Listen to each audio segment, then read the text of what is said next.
Thank you. Okay, remain standing in the presence of the Lord. Let's pray. Heavenly Father, I thank you once again for giving me an opportunity to be a vessel of your word, to be a mouthpiece, O Lord, of this body, your temple. Lord, continue to glorify only the name Jesus, not the name in this world, but the name Jesus on high, above every name that is written in this book, O Lord, that we are studying. Father God, thank you and anoint me, O God, with the highest anointing to preach your gospel with might, power, and the things that can be changed, O Lord, to ourselves. We claim, O Lord, it is not by might nor by strength, but by the power of your Holy Spirit. Let the Spirit of God be unto us and make our body your temple tonight and forever. And this we pray in Jesus' name. Amen. Sige po, makakaupo na tayo. Amen. So sabihin mo sa katabi mo, may limitless wealth ka. Amen. Sino rito nagbasa ng devotion nila? It's a limitless wealth na nasa sa inyo. Amen? Sabihin mo, nasa kamay ko yan. Tingnan natin ang kamay natin. Deklarahan natin. Sige. My hand has an unlimited source of blessing. It will overflow, and I will give it also to those who need it. Lord, you say in your word, in my hand, the kingdom of heaven is very near. Very near. In Jesus' name, Amen. Sige, ikamay mo yan sa 5 tao. Sabihin mo, natanggap ko na unlimited wealth.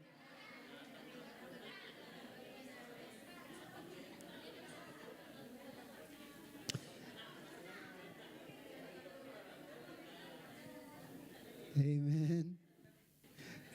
Tingnan nga natin Ephesians chapter 3 verse 8 in Amplified Version. Ang ganda ng kasi kaya ako naano to dahil nung meditation kaninang umaga, sabi ko, parang familiar itong team natin ng August. Open heaven tayo. Amen. Sige nga, basahin nyo nga. 1 to go. To me, though I am the very least of all the saints, God's consecrated people, this grace, favor, privilege was granted and graciously entrusted to proclaim to the Gentiles the unending, boundless, fathomless, incalculable, and exhaustless riches of Christ, wealth which no human being could have searched out. Sabi mo, to me. Sabi mo sa katabi mo, to me. Hindi sa'yo, to me. Amen. Napakagandang revelation, ano? So, let us go to our text, no? In Mark chapter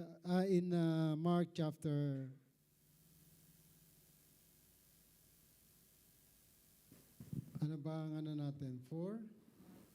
Mark chapter 6, sorry. Verse 30. Let's begin reading to verse 30.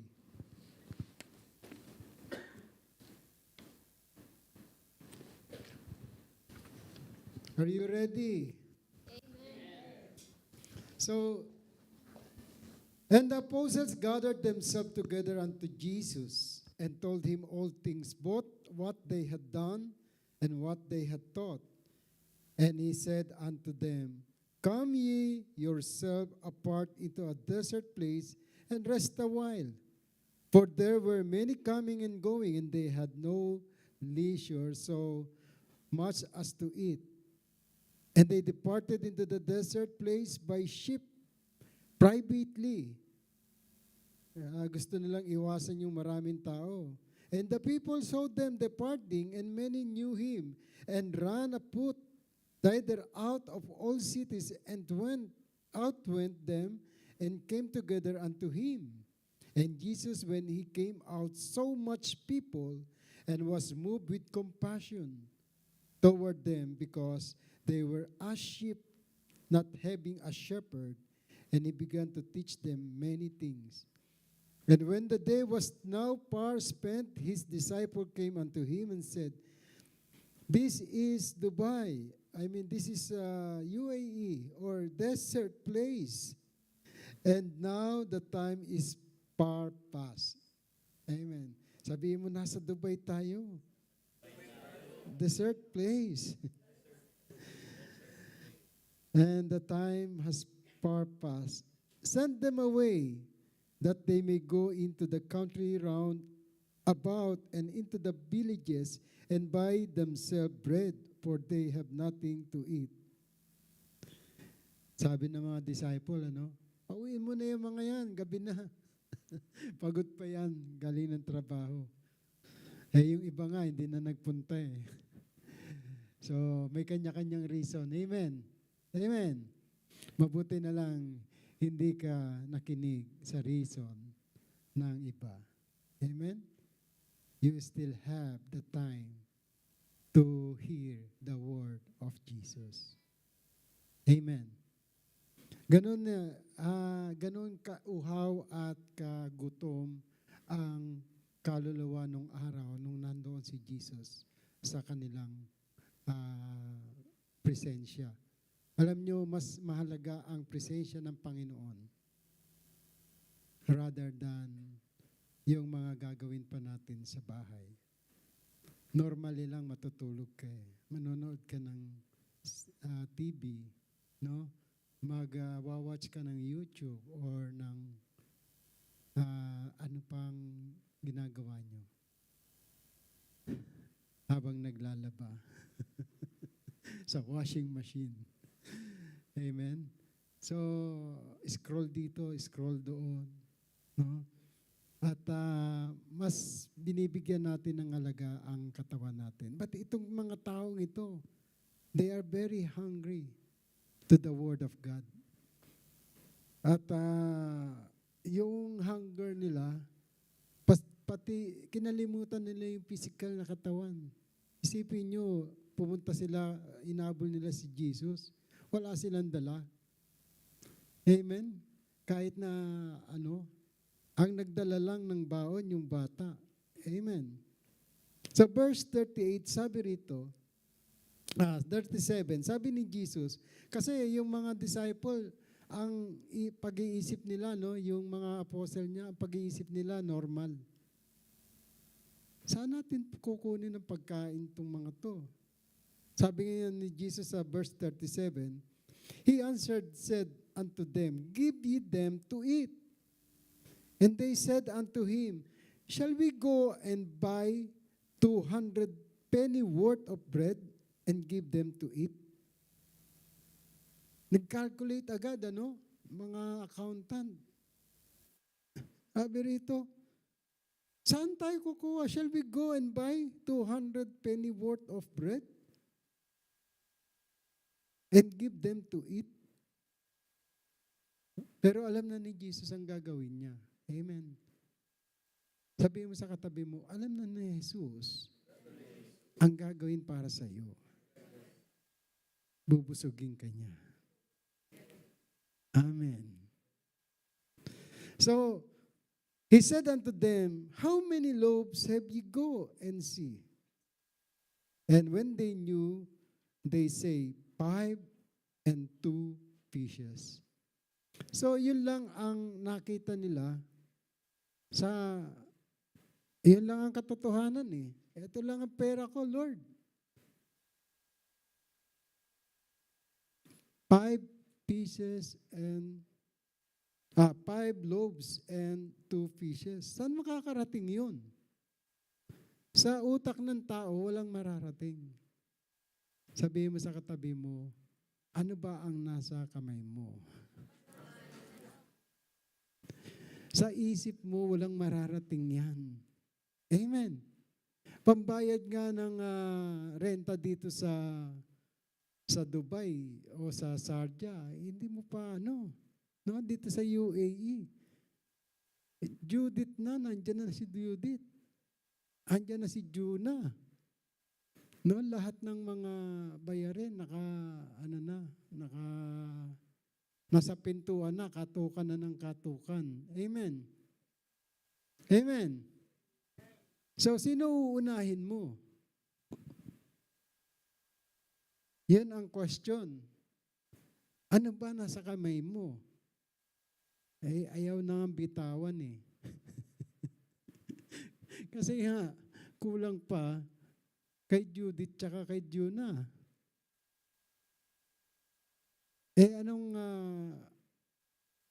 Anong kaisipan nito? Ito yung level ng isip na nasa mundo.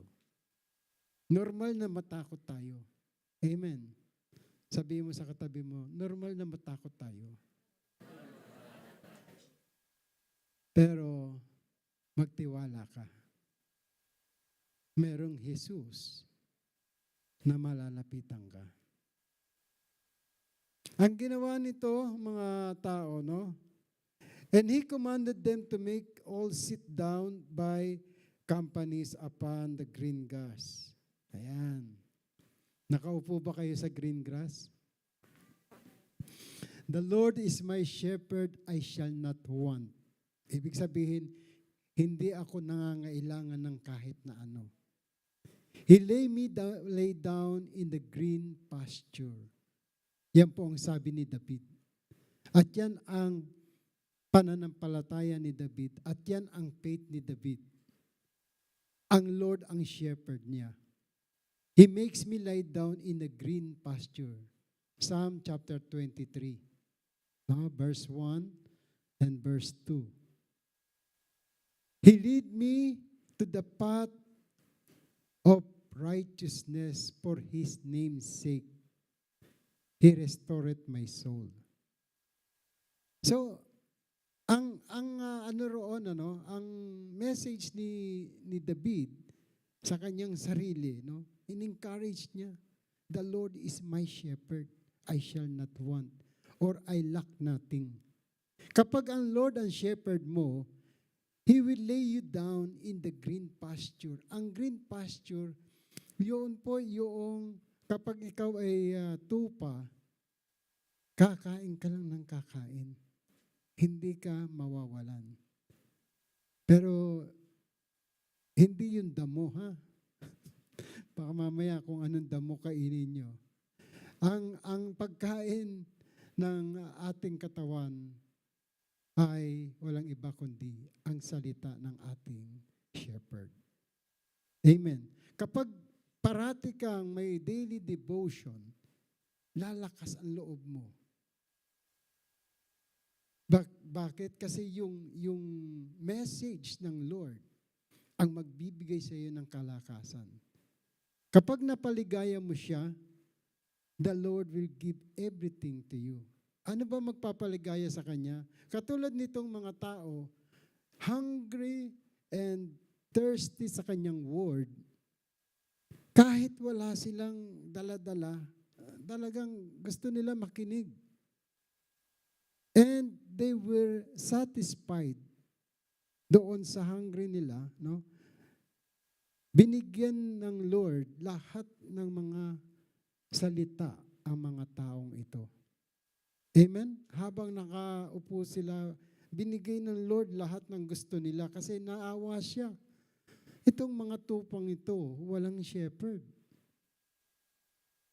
Kaya nung naawa siya, shepherd niya itong mga taong ito until na makalimutan nila ang oras. Gabi na pala. So, ang sabi ng mga disciple niya, pauwiin mo na yan. Wala tayong pagkain dyan. Amen? Wala tayong mapapakain. Sabi ng Lord, hindi. Paupuin niyo sila. And ano ba meron kayo dyan? So, ibig sabihin, kahit na anong meron ka, hindi ang Lord, no, magbibigay sa iyo nang wala ka. Kahit konti yan. Kapag sa kamay ng Panginoon mo pinagkatiwala, dadami yan. Amen. Sabi mo sa katabi mo, kahit konti yan, kapag sa Lord mo pinagkatiwala, hindi ka kakapusin. Amen. Kaya nga, ang challenge na hindi nasa demonyo, nasa sa atin. Amen. Amen. Kasi ang challenge yung pagtitiwala eh. Lagay mo nga sa Jeremiah 33:3. Ano sabi ng Lord ni Jeremiah? Sabi niyang Lord kay Jeremiah, Jeremiah 33:3. Basahin niyo, 1 to go. Call unto me, and I will answer thee, and shew thee a great and mighty things which thou knowest not. Yung hindi mo alam, yung mighty things na hindi mo alam, the Lord will going to show you. Makikita mo. Amen. Kaya nga kapag tumawag ka sa Kanya, call unto me and I will answer you and I will show you great things that you do not know. Kaya mas maganda wala kang alam kaysa yung marami kang alam. Amen? Kapag tumawag ka kay Lord, Lord, kailangan ko nito, He will show you how to get it. Kaya yung sinabi niya rito, how many loaves have you? Tingnan ko nga doon sa madaling intindihin. New English Translation. So verse 37, you give them something to eat. And verse 38, he said to them, how many loaves do you have? Go and see. When they found out, they said 5 and 2 fishes. Then he directed them to sit down in a group in the green grass, the green pasture. So they reclined in groups of hundreds and fifties. He took the 5 loaves and 2 fishes, and looking up to heaven, he gave thanks and broke the loaves. He gave them to his disciples to serve the people, and he divided the 2 fish among them all. They all ate and were satisfied. Ibig sabihin, kapag sa Lord mo pala ibibigay ang kokonti, pararamihin niya. God is the supplier of all our needs. Amen? Hanggang sa satisfaction mo. John 10:10, sabi ni Jesus, I have come to give you life more abundant. Naparito ako para bigyan kita ng buhay, ganap at kasiya-siya. It's not just buhay lang. It must be life abundant. Yung bang bundat na bundat ka, abundant. Amen? Yung satisfied na satisfied ka sa buhay. Hindi yung meron ka ngayon, bukas wala. Iiyak ka na naman. Wala na naman bukas, iiyak ka na naman. Then, bubuhos na naman sa'yo. And then, after a month, iyak ka na naman. Wala na naman, Lord. Umiiyak ka lang pag wala. Iyakan mo kahit meron ka. Lord, thank you. Ang dami-dami ko. Amen.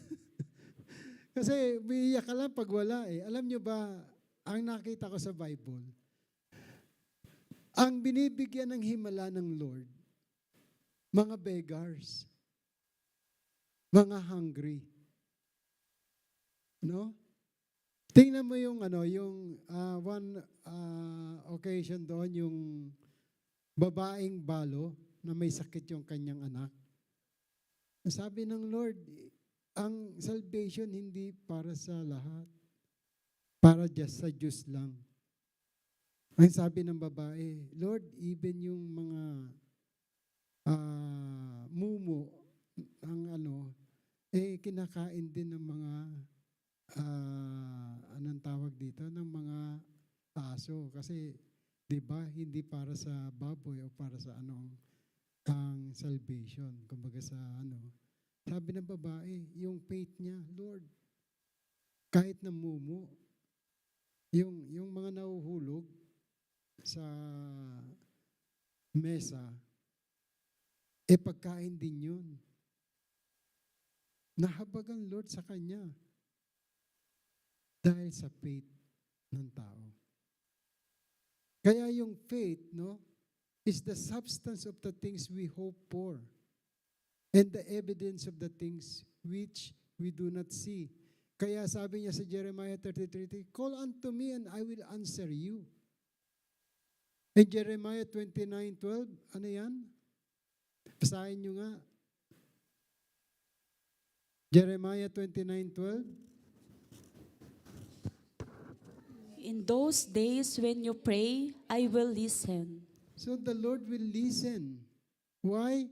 Because Jeremiah 29:11, He knows the plan for us, not to harm us, but to give us hope and a future, to prosper us. Amen? Kaya kapag tumawag ka sa Kanya, pakikinggan ka niya. Kasi alam mo yung sikreto na siya ang may hawak ng future mo. Siya ang nakakaalam kung ano yung nararapat para sa iyo. For I have for you, sabi niya, I know the plans I have for you.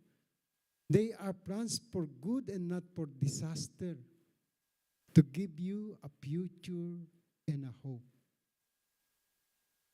Amen? And verse 13, ano sabi diyan? Kapag hinanap mo siya, masusumpungan mo siya. Sige, basahin niyo verse 13. If you look for me wholeheartedly, you will find me. Kapag hinanap mo siya buong puso.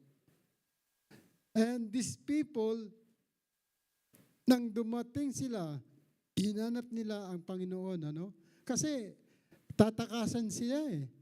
So they tried to go them first. So sa pupuntahan ng Panginoon. At naawa naman ng Lord. Amen? Binigay yung pangangailangan nila. Ano yung pangangailangan nila? Yung hope in a future na gusto nilang marinig. Sabihin mo sa tabi mo, natapos na lahat. Binigyan ka na ng karapatang maging anak ng Diyos. The same thing with Jesus, kapag may sinasalita ka, mangyayari. Sabi mo sa katabi mo, kapag may sinasalita ka, mangyayari. Anything that you have in your hand, pasalamatan mo, katulad ng ginawa ni Jesus, ang Ama sa langit, miracles will flow to you. Amen? Wala pa sa kamay mo, pasalamatan mo na. How much more yung meron kang konti, pasalamatan mo. And the Lord will going to pour out His blessing to feed your needs. Hindi your wants, your needs lang muna. And then to follow and overcome with your wants. Amen. Huwag niyong ubusin yung needs.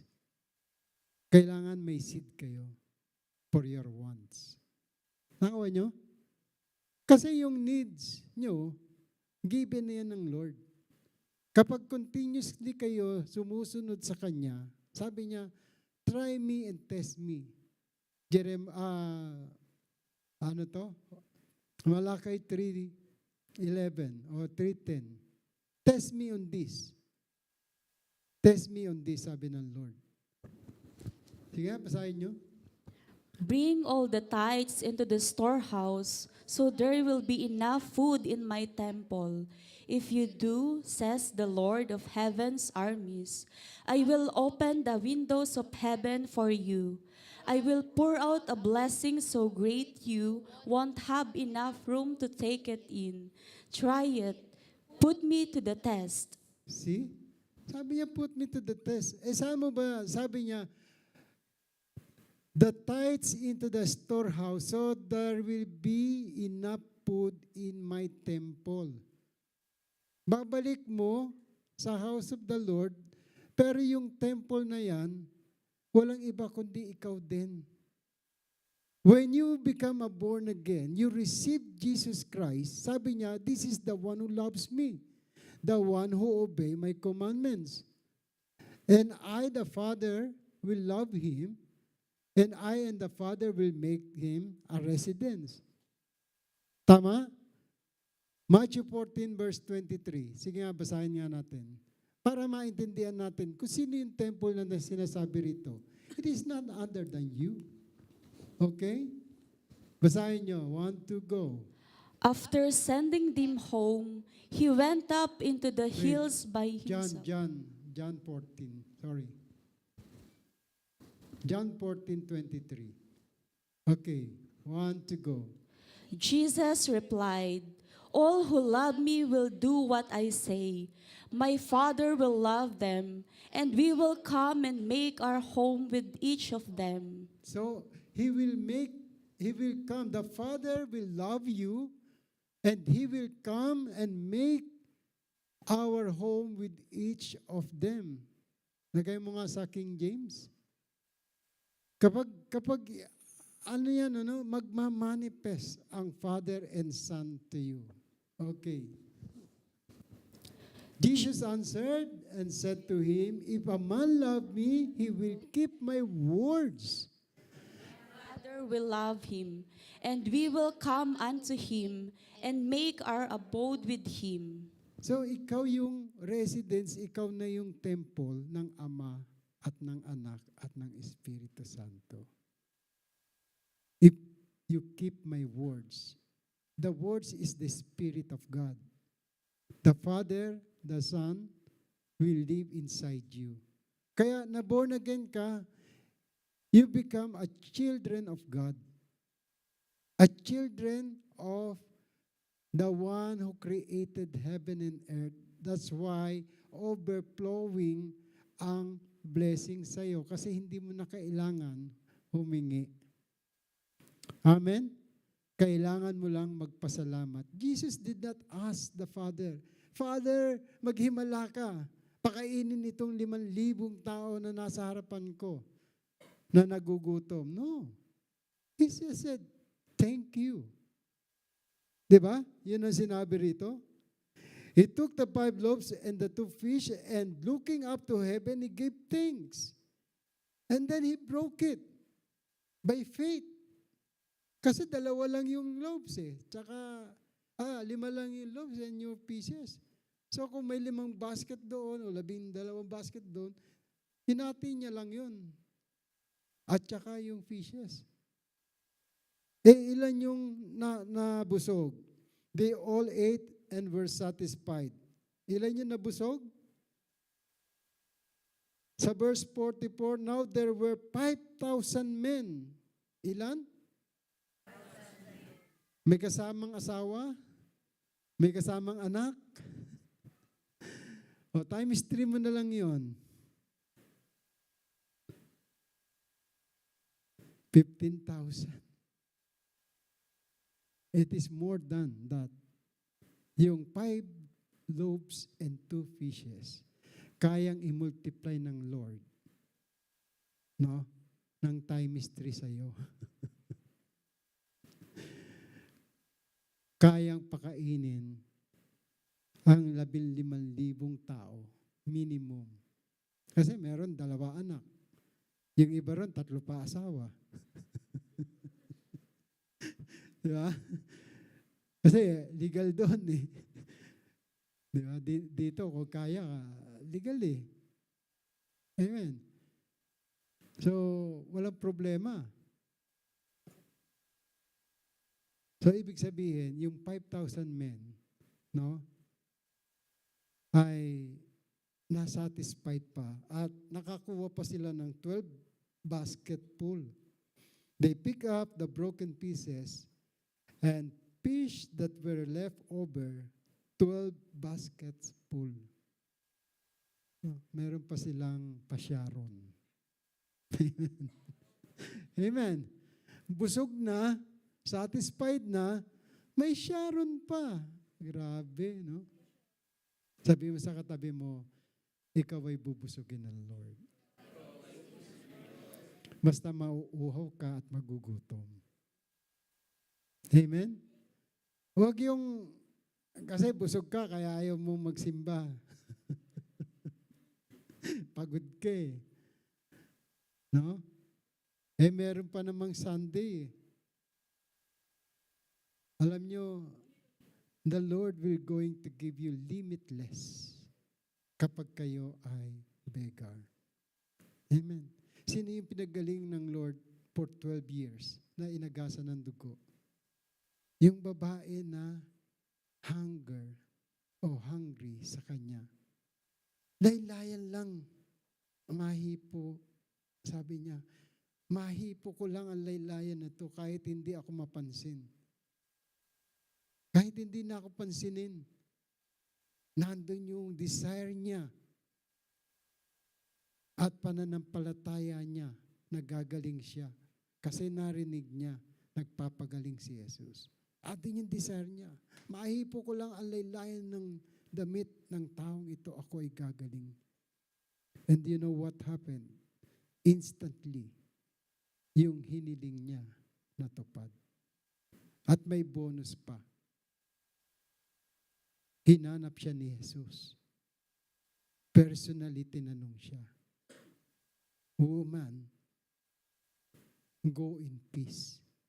Ibig sabihin, kino-confirm na yung kapangyarihan ng ating Panginoon by the power of the Holy Spirit, gumaling ang babae. Kinonfirm ng ating Panginoon, woman, no? Go in peace and sin no more. So, ang ibig sabihin, if you are hungry, your hand has the capacity to do miracle. Tingnan natin itong sabi ng Lord. Dito na ako siguro magtatapos. No? I will reserve some on Sunday.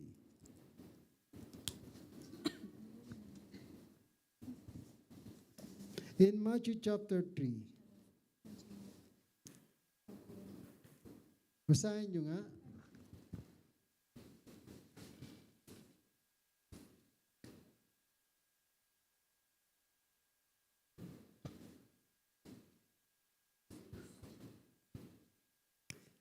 Si John the Baptist pala nagsabi nito. Okay?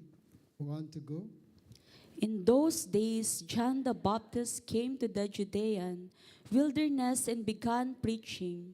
His message was, Okay, verse 2. "Repent of your sins and turn to God, for the kingdom of heaven is near." Amen. Kingdom of heaven is near. Kasi nalalapit na ang pagpapakita ng Panginoong Jesus. Wala pa yung kanyang, wala pa ang Panginoong Jesus noon. Ano? Pinaprophesy pa lang ni John the Baptist. Now in Matthew chapter 4, verse 17. Begin verse 15. Pakibasa. In the land of Zebulun and Naphtali, beside the sea, beyond the Jordan River, in Galilee where so many Gentiles live. The people who sat in darkness have seen a great light, and for those who live in the land where death casts its shadow, a light has shined. From then on, Jesus began to preach, "Repent of your sins and turn to God, for the kingdom of heaven is near." So in other translation, no, yung King James Version, sabi sa verse 17, "For that time Jesus began to preach and to say, repent, for the kingdom of heaven is at hand." So abot kamay lang natin ang paghahari ng Diyos. Sabi mo ang miracle, sabi mo sa katabi mo, ang miracle ay nasa kamay mo. Abot kamay mo lang. And the secret is, the key is repentance.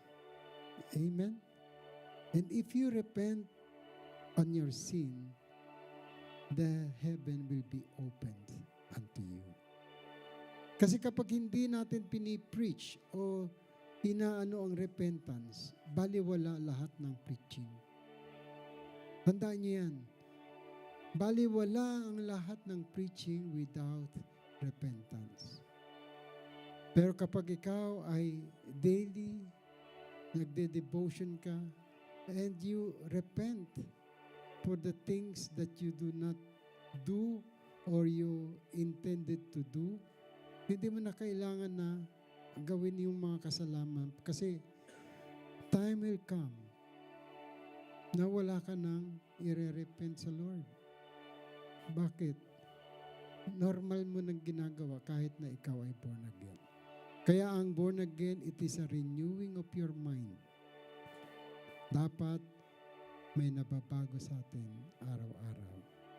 Sabihin mo sa katabi mo, dapat may nababago sa iyo araw-araw. Baguhin mo yung buhok mo, yung kilay mo, yung Amen. Hindi yon. Dapat yung nasa loob natin. Amen. Yan ang dapat na binabago araw-araw. And we must be focused on Jesus. Yan lang ang dapat na nasa loobin natin. So, our limitless wealth, kung nabasa niyo ito kanina, the unending, boundless, bottomless, incalculable, and exhaustless riches of Christ's wealth, which no man being could have searched out. No human being could have searched out. This is the description, paints a vivid picture, sabi ni Pastor Chris, of the amazing magnitude of Christ's wealth, the riches of Christ. These are extraordinary riches beyond the grasp of human exploration. Tayo co-heirs ng ating Panginoon. Kapag heirs, ibig sabihin, Blondie, hindi heir, heirs. Tigapagmana. Amen? Kapag heirs ka, ikaw ay limitless. You have the limitless wealth. Amen? Kaya tandaan natin, yung nasa kamay mo, kapag naintindihan mo, sabi niya, abot kamay na ang paghahari. Ang susi, repentance. Amen? Sino rito walang kasalanan ng magpunta rito? Taas nga ang kamay. Ba't walang magtaas ng kamay? Lahat makasalanan, di ba? Sabi mo sa katabi mo, mag-repent ka na. Ako magre-repent din. Amen? Kaya umpisa natin every morning, repentance. And then bago matulog, repentance. Kasi hindi mo alam, sometimes nagkakasala ka sa isip, sa salita, at sa gawa. Kaya ka hindi makapagtaas ng kamay because you do not know whether kung ano yung kasalanan na nagawa mo. Sinasadya man o hindi, kasalanan yan. Amen. At dapat mag-repent For the kingdom of God is at hand. Abot kamay mo. Magganyan ka lang, Lord, forgive me. Let us all stand.